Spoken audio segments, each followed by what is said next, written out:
The first time Ibrahim and Musa met, they were both 12 years old, barefoot boys chasing scraps in the dusty backstreets of Kano.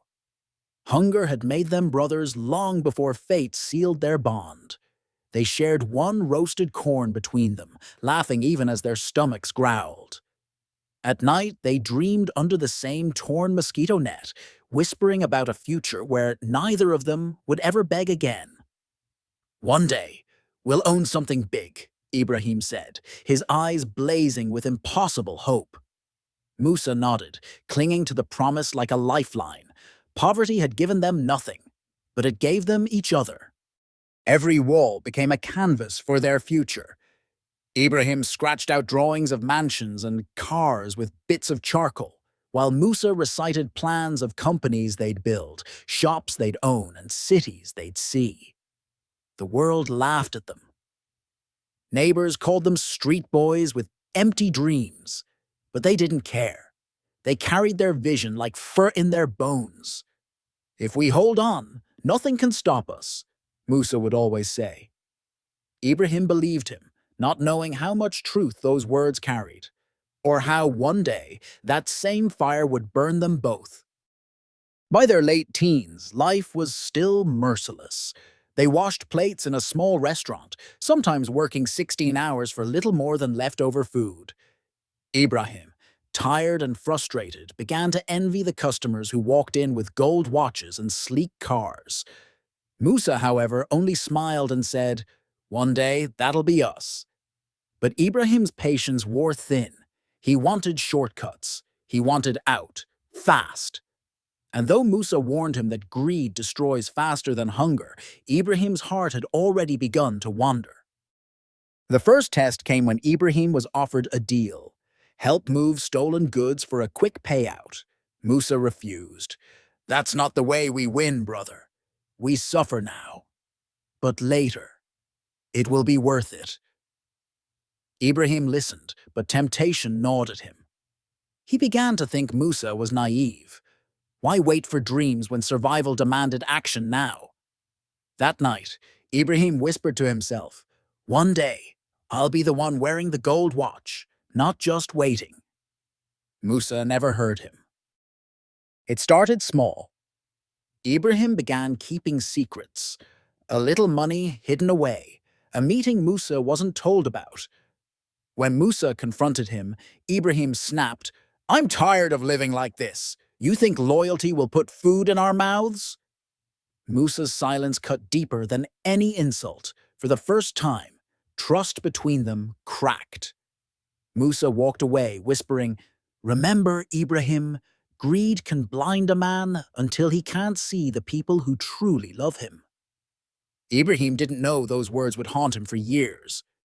One morning, Musa was gone. His bed, empty. His belongings, vanished. No explanation. No goodbye. Ibrahim searched, but no one had seen him. It was as if his brother had been swallowed by the earth.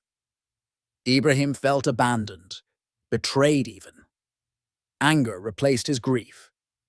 "So he left me for his own life," he muttered. With Musa gone, Ibrahim's choices grew darker. He joined circles Musa would have hated, men who taught him that wealth could be grabbed with sharp hands and cold hearts. Years later, Ibrahim finally rose. He became a businessman, or so he told the world. Behind his smile were deals soaked in lies. Money flowed like water. Expensive suits, women, cars, he had it all.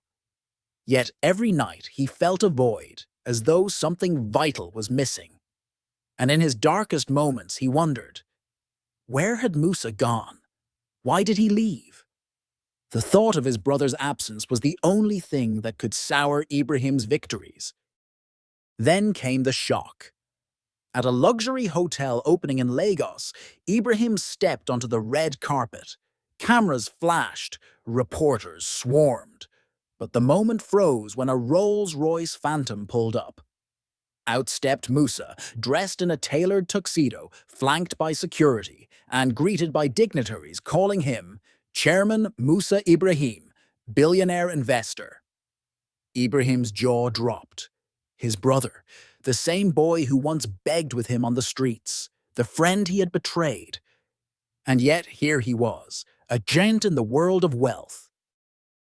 Their eyes met across the flashing lights.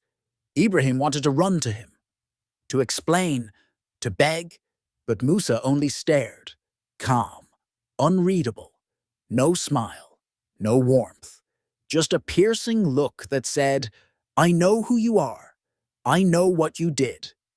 Ibrahim's chest tightened. He wanted to speak, but his throat locked. For the first time in years, money couldn't buy him courage. When they finally met in private, Ibrahim's voice shished, "Musa, I thought you abandoned me." Musa's reply was ice cold. "No, brother, I left because I refused to sell my soul for quick riches. I worked in silence. I built with patience. And now, here I am." Ibrahim trembled. "Forgive me." Musa's face hardened. "You betrayed the only person who stood by you. Tell me, Ibrahim, why should I forgive what greed has broken?" But Musa had a secret. He revealed that all along he had kept Ibrahim in his plans. "Every company I built, I left a space for you," he said, sliding a document across the table. "You could have been part of this empire, but instead, you chose shortcuts." Tears burned Ibrahim's eyes. In his greed, he had thrown away the very future he dreamed of.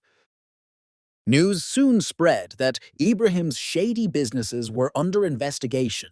While Musa's empire flourished, Ibrahim's crumbled. Associates abandoned him. Friends disappeared. He sat alone in a mansion that felt colder than the streets he grew up on. In the silence, Musa's words echoed. "Greed blinds a man until he can't see the people who truly love him." When Ibrahim was at his lowest, Musa returned, not with laughter, but with quiet authority. "You are still my brother," he said, "but I won't carry you. I'll only show you the road. You must walk it yourself." Musa offered him a role, not as a partner, but as a man who would rebuild from the ground up, learning humility all over again. Ibrahim swallowed his pride and accepted. For the first time, he worked not for greed, but for growth. He studied. He listened. He served under the very empire he once envied. Slowly, he learned the lesson Musa had tried to teach him years ago. Wealth without integrity is emptiness. The final choice came one evening when Ibrahim stood in Musa's office, staring at the skyline they once dreamed about as boys. Musa asked him simply, "Do you still carry envy in your heart?" Ibrahim lowered his head. "No, brother, only gratitude and regret." Musa finally embraced him, the years of silence melting away. Forgiveness won that night, not because betrayal was forgotten, but because love was stronger than revenge. Life teaches us that wealth without loyalty is nothing, and greed can blind us to the people who truly matter. If this story touched you, don't just stop here.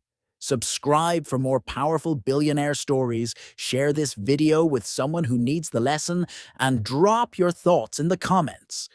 Who do you think you'd be, Musa or Ibrahim? Watch our next story. It might just change the way you see life.